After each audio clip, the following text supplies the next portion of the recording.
Guys ना तो मैं हॉरर शोज देखती हूँ और ना ही मैं उनकी फैन हूँ, but this show actually gave me chills. Yes, मैं बात कर रही हूँ एमटीवी डार्क स्क्रॉल की। आई क्लियरली रिमेम्बर जब एमटीवी का जनता जूरी एपिसोड शूट हुआ था, तब नायरा ने इस शो के बारे में सबको बताया था एंड वहां पर इसका प्रोमो भी प्ले किया गया था फॉर एवरीवन टू वॉच। और मुझे लगा हाँ ठीक है, होगा कोई just another horror show types, because honestly मुझे ये सब कुछ बहुत फेक और बहुत मेडअप लगता है। And this was my actual thought जब तक मैंने ये देखना शुरू नहीं किया था। अभी तक 18 एपिसोड आए हैं इस शो के, मैंने सारे 18 के 18 देख लिए हैं, बिकॉज एक बार आप शुरू करते हो ना, it's nearly impossible to stop. So basically इस शो में 9 सीकर्स हैं जो कि इंडिया की अलग अलग लोकेशंस पर जाकर वहां की पैरानॉर्मल एक्टिविटीज को एक्सपीरियंस करते हैं। ये सब लोग मोस्टली 19, 20, 22, 23, 24 साल के बच्चे हैं जो एक्चुअली पढ़ रहे हैं और रिसर्च कर रहे हैं पैरानॉर्मल वर्ल्ड और साइकोलॉजी के बारे में। इन 9 लोगों में से कुछ बिलीवर्स हैं और कुछ नॉन बिलीवर्स हैं। नो, नॉट जस्टिन बीबर वाला बिलीवर, बट पैरानॉर्मल वर्ल्ड में विश्वास रखने वाले बिलीवर्स। सो देयर इज अनुभूति, there is Sahil, Sasa, Aryan,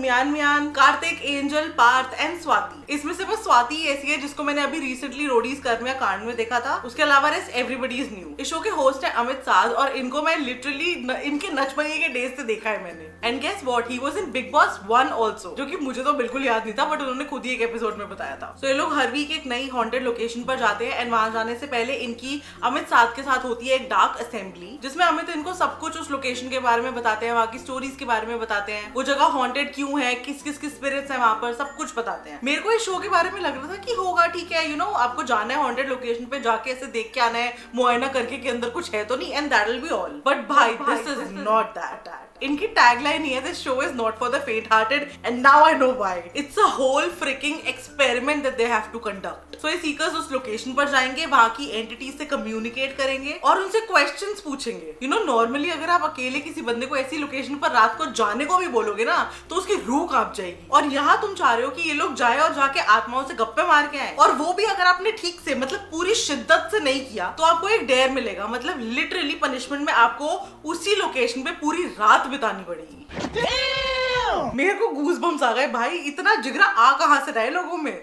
Anyways, now I'll quickly tell you कि ये exactly पूरा एक्सपेरिमेंट कंडक्ट कैसे करते हैं, because let me tell you this is the most interesting part. For an example, पहले episode में ये लोग गए थे मसूरी लंबी दिहार माइंस। ये बैक इन द डे एक लाइमस्टोन माइन थी, अंग्रेजों ने इससे एक्चुअली काफी पैसा बनाया था, और साथ साथ वो वहां पर काम कर रहे माइनर्स को काफी ज्यादा टॉर्चर भी करते थे। माइन के अंदर काफी सारी हार्मफुल गैसेस होने की वजह से कम 50,000 माइनर्स की डेथ हुई थी वहां पर over the period of time, और उन 50,000 लोगों की एंटिटीज अभी भी वहां ट्रैप्ड है। प्लस इन एंटिटीज को नहीं पता होता दैट दे आर डेड, और वो पहले की तरह अपनी लाइफ के लूप में चलती रहती हैं। इस बात का मुझे बिल्कुल भी आइडिया नहीं था, एंड जब आप ये शो देखोगे ना, तब आपको रियलाइज होगा that there is so much that we did not know. Anyway, वहां के लोकल्स का कहना है कि अगर आप इस माइन के सामने से निकलोगे तो आपको चीखने, चिल्लाने और लड़ने की आवाजें आएंगी रात को। Creepy right? But you know what is more creepy?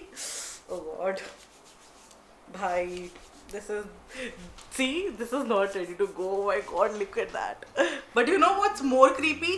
ये सब एक्चुअल फैक्ट्स हैं। I double checked on Google. ये लोग आज तक जिस भी लोकेशन पर जाकर शूट करके आए हैं एंड जिस भी जगह की स्टोरीज उन लोगों ने बताई है, वो एक्चुअली ट्रू है फैक्ट्स के साथ। और ये फैक्ट्स और स्टोरीज कोरॉबरेट करने के लिए आपको इतने सारे आर्टिकल्स मिल जाएंगे ना गूगल पे कि मैं क्या बताऊं। सो अब ये सीकर्स इन्वेस्टिगेशन के लिए माइन में जाएंगे and they will use a device called a RAM pod. इसमें स्टैटिक और इलेक्ट्रिकल एनर्जी है एंड एक एंटेना है जो बेसिकली सेंस कर लेता है अगर कोई इसके पास आता है तो। साथ में उनके एक हार्टबीट मॉनिटर लगा हुआ होता है आर्म पर, एक कैमरा होता है, रिस्ट में एक लाइट होती है, मतलब पूरा का पूरा गियर अप होके जाते हैं कि एक अगर छोटी से छोटी भी एक्टिविटी हो ना, वो भी रिकॉर्ड हो जाए। और ऐसे ही हर 2-3 एपिसोड्स के बाद एक नई लोकेशन होती है जो पहले वाले से थोड़ी ज्यादा हॉरिफाइंग होती है, और हर बार इनको न्यू डिवाइसेस यूज करने होते हैं जो उस जगह की इलेक्ट्रोमैग्नेटिक फील्ड्स को मेजर कर सके। एक ओविलस डिवाइस होता है जिसको यूज करके वहां की एंटिटीज एक वर्ड फॉर्म कर सकती हैं, जिससे आपको एक्चुअली पता लग सकता है कि वो क्या कहना चाह रहे हैं। और कुछ डिवाइसेस है जिससे मेजर कर सकते हो कि वहां कितनी एंटिटीज हैं या फिर कितनी क्लोज हैं आपके। एक डेड बेल नाम का डिवाइस है जो रिंग करके एंटिटीज आपको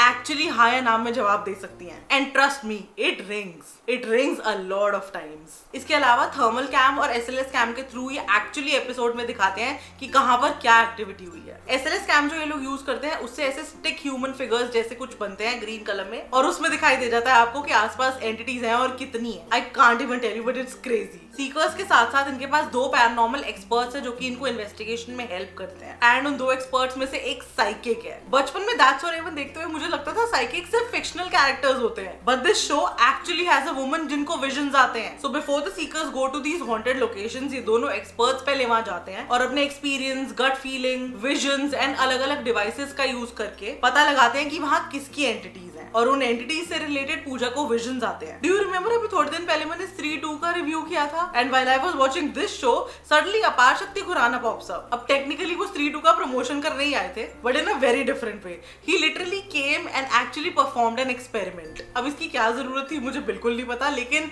मेरे को ये 100% गिमिकी लगा। It was a great promotional strategy by the way. वैसे ही एमटीवी का शो है तो इनको टास्क के साथ साथ लड़ाई झगड़ा और मसाला भी चाहिए होता है, तो कुछ रोडीज और स्प्लिट्सविला वाली वाइब है इस सीरीज की भी। स्टार्ट इन्होंने 9 सीकर्स के साथ किया था और अब 5 बचे हैं। सब आपस में लड़ते रहते हैं यहाँ भी एंड फुल ऑन गाली गलौज करते हैं। So kids, it's definitely not for you. Kids क्या भाई, have you seen the level of terror? इतनी हालत खराब हो जाती है ना देखते देखते कि बड़ों के लिए भी डिफिकल्ट है देखना। Clearly not for the faint hearted. Okay, now on to the biggest question ever. ये क्वेश्चन मेरे से डीएम्स में पूछा गया है, मेरे से कमेंट्स में पूछा गया है। इस शो की रील्स जो देखी है उस पे कमेंट्स आए हुए हैं। मैंने फुली फालतू का जो चैनल है उसमें भी कमेंट्स भरे पड़े हैं कि यार ये फेक है या एक्चुअल है। So I will tell you my observations now. See I am sure थोड़ी चीजें गिमिकी जरूर लगती हैं, लाइक क्लियरली अगर आपको एक्सपेरिमेंट ही करना है तो आप वहां जाके एक्चुअली अपने डिवाइसेस यूज करके देख सकते हो कि वहां एंटिटीज हैं या नहीं, and that should be all. But क्योंकि आप शो बना रहे हो, आपको वहां जाके उनसे कम्युनिकेट भी करना है, चलो वो भी ठीक है, बट आपको लिटरली वहां जाके उनको ट्रिगर और थ्रेटन करना है, वो मेरे को नहीं समझ आता। मतलब क्या पॉइंट है उनको बातें सुनाने का? अगर कोई पीछे चिपट गया तो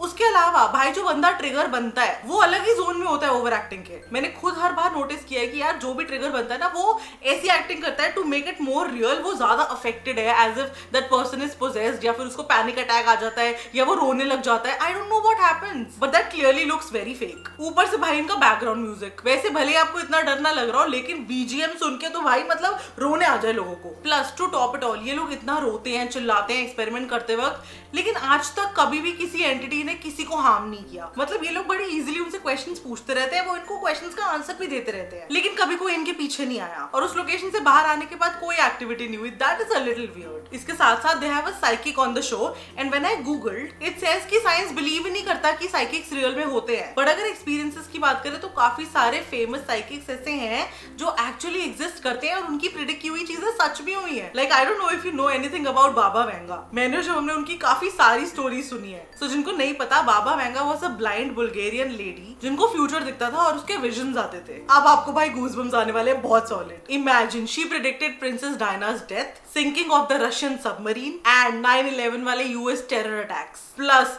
again, oh God, again see, plus उन्होंने डेवस्टेशन ऑफ यूरोप भी प्रिडिक्ट किया था। And guess what, Russia Ukraine war already start हो चुकी है। भाई देखो, टू बी ऑनेस्ट मेरा मोटिव कभी भी इस शो को रोस्ट करना था ही नहीं शुरू से। आई मीन लिटरली एपिसोड देखने के बाद तो मेरे दिमाग में भी नहीं आया, because at the end of the day I think ये सब कुछ सच है एंड फैक्ट्स को कोरॉबरेट करने के लिए बहुत सारी स्टोरीज हैं। बिलीवर्स और नॉन बिलीवर्स में से I was somewhere in between, but I have turned into a super believer now. I am not saying कि मुझे किसी अंधेरे से या ऐसी हॉन्टेड लोकेशन से डर लगता है, oh my God no. But what I am saying is कि अगर वहां पर ऐसी एंटिटीज हैं जो वहां स्टक है और आफ्टर डेथ भी काफी पेन में हैं, तो एटलीस्ट हमें उनको डिसरिस्पेक्ट नहीं करना चाहिए। Because I am sure we all must have lost someone close in our friends और फैमिली, एंड अगर उनका सोल ऐसे अटका रहे कहीं पर तो वो बिल्कुल अच्छी बात नहीं है। आई डोंट नो मैं ये सब बातें क्यों कर रही हूँ, बट भाई बहुत सारी थ्योरीज हैं। बहुत सारे लोग बोलते हैं नहीं ये भूत प्रेत आत्मा कुछ नहीं होता, nothing like that exists. But इस शो पर उनकी प्रेजेंस देखने के बाद भाई मैं तो डाउट नहीं कर रही कोई भी चीज। क्या आप पैरानॉर्मल वर्ल्ड में विश्वास करते हो या आपके साथ अगर कोई ऐसा एक्सपीरियंस हुआ है तो please let me know in the comments. मेरे अकॉर्डिंग आपको ये शो जरूर देखना चाहिए, if not anything else at least थोड़ी सी इन्फॉर्मेशन और मिल जाएगी पैरानॉर्मल वर्ल्ड के बारे में। इस वीकेंड पर इस शो का season finale and let's see who wins it. मेरे को समहाउ लगता है साहिल जीतेगा। आप अगर देख रहे हो तो let me know in the comments कि आपको क्या लगता है कौन जीत सकता है। So this was it for today. बहुत ही डिफरेंट एक्सपीरियंस और बहुत ही डिफरेंट वीडियो था। अगर आपको अच्छा लगा हो प्लीज मुझे कमेंट्स में बताना, वीडियो को लाइक कर देना, share it with your friends and subscribe भी कर लो चैनल को, इंस्टाग्राम पे मुझे फॉलो कर लो और जल्दी से मिलो मुझे अगले वीडियो में। बाय।